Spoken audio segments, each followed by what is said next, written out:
Gianandrea Noseda is one of the world's most sought-after conductors. He is the principal guest conductor of the London Symphony Orchestra and the music director of the National Symphony Orchestra in Washington. And I am really pleased to say he joins me now. Hello. Hi. Thank you for joining me in the marvellous and very fabulous Ironmongers Hall here at the Barbican. Really easy question to start with. Where were you born and what did your parents do? I was born in Monza, nearby Milano. 1964. My father was working in industry, but he was amateur chorus master. So I was taken by him to his rehearsals when I was a small kid. And I was fascinated by the fact to see Dad moving the hands and getting some results with someone singing. And my mom, housewife, just looking after me and my brother. So I was going to ask you, when did music first come into your life? But you were born into music. Yeah, I think I started to go to the piano in the same days I was trying to play with the small cars or play with the football, because I had at home an upright piano. So it was something very amusing to go there and try to push some keys and to have some sound coming out from that. And the next step was just try to find also with intervals, the ones who I liked most, the ones that sounded a little bit tricky or not very pleasant. And at a certain point when I turned 5, my father asked me if I wanted to learn how to play piano, and why not? It was at home and was very natural, nothing special. And did he teach you? No. I started with a piano teacher, and the first years I studied with him. After that I entered in the Milano Conservatorio, and from there piano, composition, conducting. But music has been present in my life. I remember my father putting the LP, just playing records of Beethoven symphonies or Mozart symphonies or Tchaikovsky symphonies, and of course, being Italian, some opera, some Verdi, Aida, Ballo in Maschera, I remember, Verdi Requiem, some of this Cavalleria Rusticana. And of course, I didn't pay too much attention, but was just playing in the house, this music. And so when do you remember the moment when you realized, actually, I want this to be my career, I want to do this for my life? I cannot recollect in my life a day when I decided to become a professional musician. Everything came out naturally. I was not an enfant prodige, but everything I was doing was just leading me to the next step. So I studied in the conservatorium, but in a parallel way, I was studying in the secondary school. At a certain point, I got the diploma, the degree in piano playing. After that, during the last years, I started composition. And when I turned 26, I just was wondering why not to approach conducting. But I didn't have the idea to become a conductor.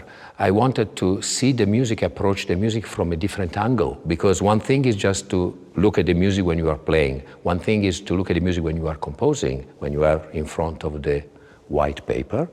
And one thing is just to try to understand what music written there, and you try to learn it, but actually you cannot play.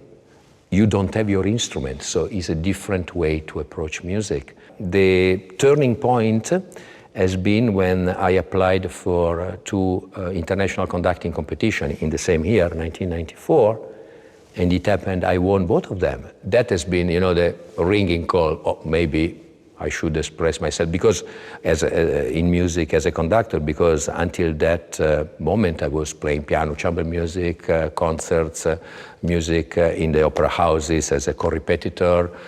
But after the second international conducting competition, I won in Cadaqués, and the prize was not a check, which, you get the check in 6 months, ciao, ciao, ciao, it's gone. The prize was 18 contracts with all the Spanish orchestras. And many of them, 14 of them, they kept me inviting back. And that has been fantastic, because it was my way to build up repertoire in a very safe environment. What a great prize. Yeah, that is a big help just to get that prize. And along this journey, who were the sort of inspirational figures? I've been lucky in my life, not talking only about music teachers, but also normal people. I mean, my professors in the secondary school, very engaging, very motivating. And in the music world, my piano teacher was a pupil of Bruno Canino, so I followed that school. I did some master class with Bruno Canino, and my teacher of composing was a pupil of Franco Donatoni, so Pippo Molino, so connected with this Darmstadt, very serious, realistic way of composing. As a conductor, my teachers have been Donato Renzetti, Valery Gergiev, and Myung-Whun Chung. So I was lucky. I mean, I've been lucky because any of them could really advise me in the right way, and not only professionally, I have to say, also in life. Mm. And then there's a real connection there. Gergiev was obviously here at the LSO, and now you are. Yes, of course, but how I got in contact with Maestro Gergiev was Donato Renzetti, my Italian teacher, who told me, this summer in Siena, Accademia Chigiana, there is this Russian conductor who is just giving masterclass. Try to get there. I did, I was admitted, and out of several young conductors, he decided 9, and I was among those conductors. And I have to say, those 10 days were just changing, they were changing my idea about conducting, because until that point, conducting was how to show correctly and how to react to mistakes with the orchestra, how to divide 4 or 8 or subdivide, or how to get out from a fermata. Very technical things, but nothing connected with the music you have in your head, you read in the score, and you try to involve and commit people in front of you to fulfill that idea.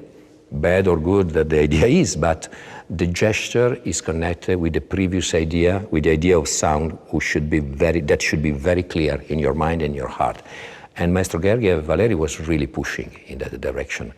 And I understood conducting is much more than showing the tempo in the right way, but it's more about going deeply, digging inside the music and finding the way to motivate people, to bring their talent together, to serving each other's talent, and finally to serve the composer.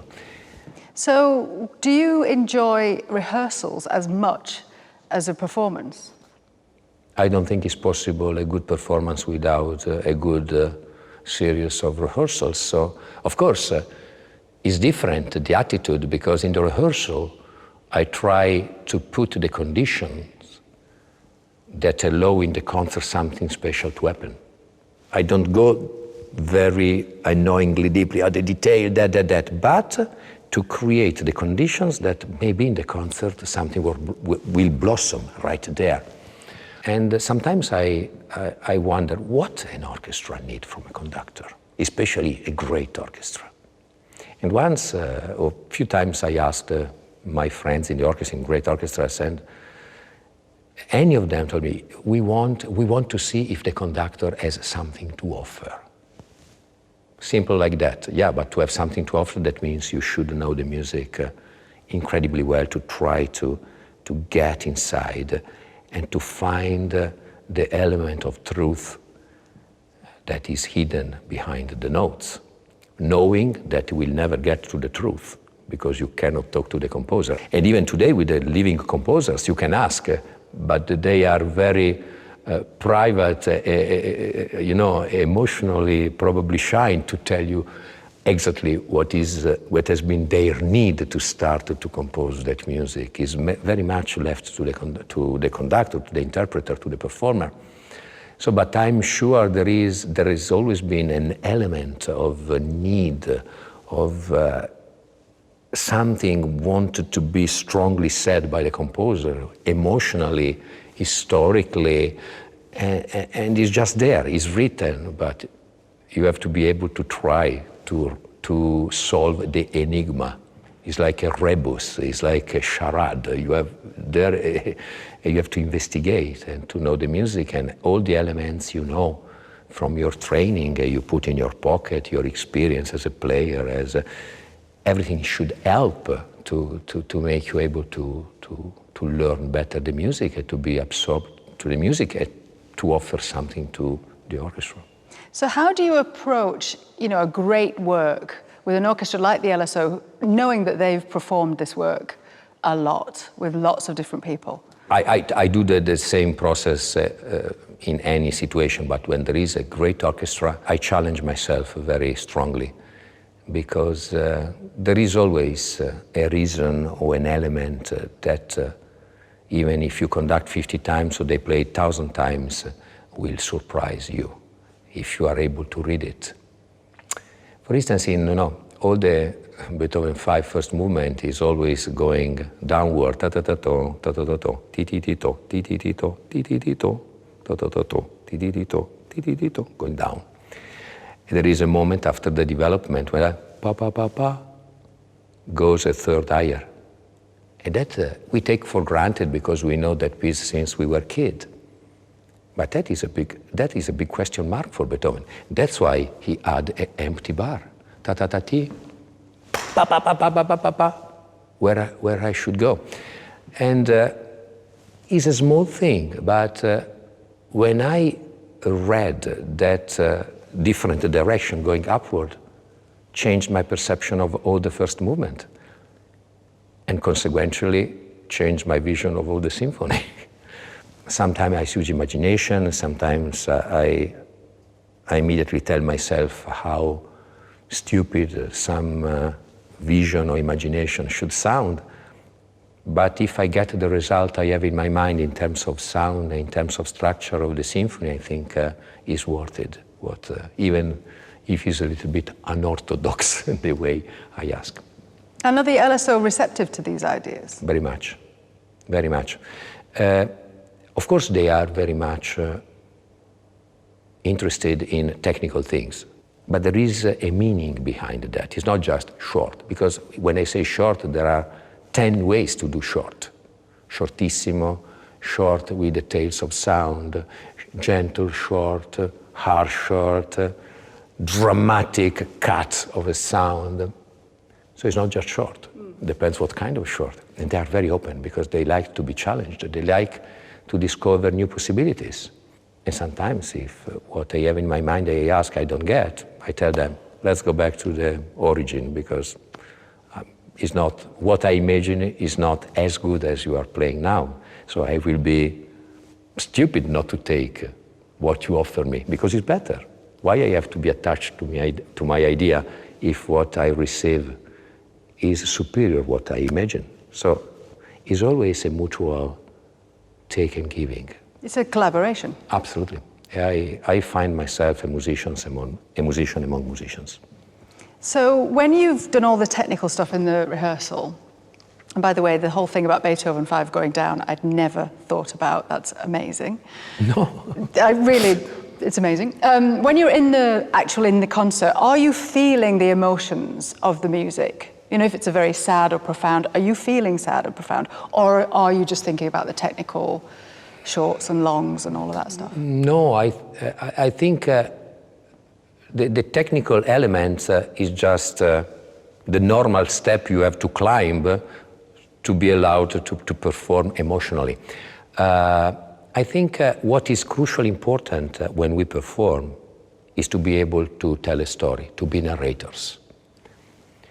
In the rehearsals for Shostakovich 6 last week, I told to a couple of solo players, so look, tell a story. Doesn't matter if the story you want to tell is different than mine, but try to connect. We are narrator, it's your moment, narrate. Because what is important is just to tell something that catch the attention of the people. I will never forget my grandmother. She couldn't write correctly in Italian, but she was a great storyteller. And with myself and my brother, we were, let's say, very vivace, very, very difficult to control. And she was able to keep our attention for 35, 40 minutes, telling stories, inventing stories, having the moment of suspension, changing the tone of the voice, speeding up, slowing down. And we were always attracted. How we should not do that when we perform? And we have a fantastic story to tell to the audience. And we should be like a trovatore, telling the stories. We are just the medium, but we have to live the story. Otherwise, we look like we reproduce something we are not believing in. So in that moment, I tell a story, but I should be also the fake creator of that story. Because if I don't believe in the story I'm telling, I will not convince the orchestra. We together, we will not convince the audience.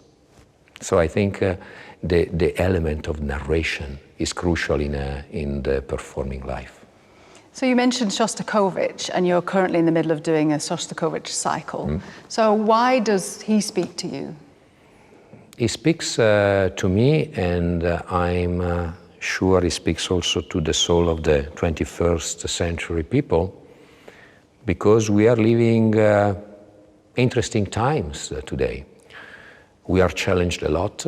The risk is just to close in what we are, try to keep our lives very safe, or try to understand, to know exactly who I am.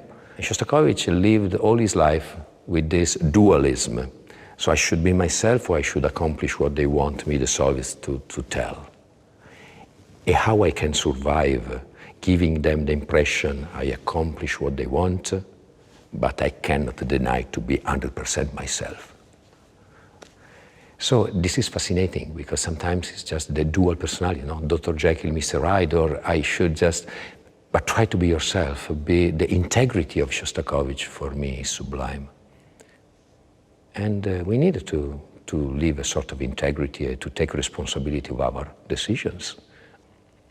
In Shostakovich, everything is so clear to me, also because I had the possibility to live in Russia for a while, going to buy food in the market, like learning the language and working 9 hours a day in the theater, just to do that. And to make music like you are making a sculpture, little by little, day after day, and you do opera, you do symphonic repertoire, you do ballet, and you go to attend, and you talk to people who met Shostakovich, because they were old, but in their youth they were friends. It's fascinating. It's fascinating how all these histories are, you put together, you put in your pocket. You have to be able, when needed, to take out from the pocket and to use those things. But also Shostakovich links straight to the LSO via Rostropovich. Brava. So you've got this. Brava. I think, of course, if we, I mentioned people who met and lived with Shostakovich is fantastic, because Rostropovich, who performed with the London Symphony, many of the Shostakovich symphonies, is one of the examples.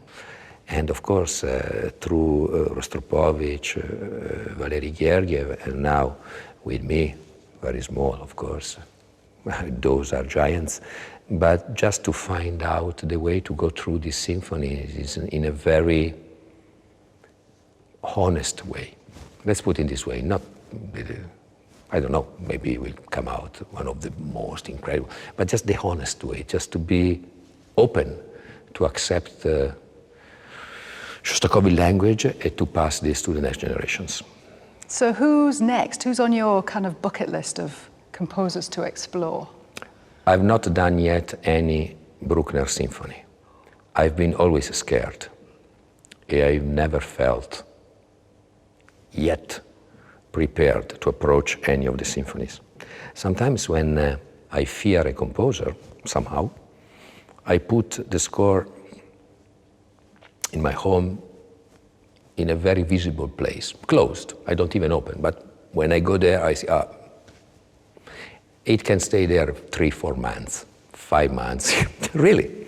At a certain point, I feel, is the score calling me? So just open me. And I did this with Bruckner 9. So I will give my first attempt in a couple of months from now. I will not, I'm not sure I will explore all the symphonies, but at least I want to start. So, but Bruckner is a composer that I think will add something in my experience as a musician now that I'm 55. But so far you're not thinking of the cycle, all of the Bruckners? No, because I stayed away from Bruckner because I feel myself as a performer who wanted always to interact with the music. I want to do something with the music. And with Bruckner, you have just to let the music go, to be patient, and to see this huge landscape, and just enjoy this, and not considering the music a sequence of exciting moments, but to be able to stay in a long moment of ecstasy without moving anything. I don't know if I'm able yet to do that. That's why I wanted to challenge myself. So what's your musical mission or your kind of philosophy? I think how I should make music and helping through that to the creation of a new society of more respect, more friendship, more openness, more people able to embrace each other. Music will not change the world. Music is art, is one of the biggest gifts God gave to us on the earth. But music itself will not change the world. But music talks to the heart of the people. It could change the heart of the people. If music changes the heart of the people, people will change the world. So it's not music, but it's music through people. So that's why I feel the responsibility not to stand in front of an orchestra unprepared or improvising. They don't deserve that. Music doesn't deserve that. I don't deserve that. Wow. So let's talk outside of music then for a second. If you did lose the passion for it, what else would you do? Probably I will teach music. Okay. I will not perform, but I will try to get to the... Or I'm interested in arts, in history. I think if one day I will decide probably even to go to teach in elementary school to the kids. I probably will enjoy that. I will be able to do it. Actually, I've already done when I was 21, 22. I taught music in a class of 22 6-year-old kids. At the end of the year, everybody was able to sing in tune, to read music, and to be rhythmically enjoying that, not just I didn't force them. So I still remember that experience as a very formative one for me because, of course, I taught, I hope, good things to them, but I also learned from them because their eyes of a 6-year-old kid could see many things I didn't care about. So the care of the detail, the small thing you don't consider, it changed completely your perception of something. They have it, and they were pushing me to see that. So you have to be it's like a radar in any airport, in Heathrow, you have to be able to capture many, but you have to be open to accept that.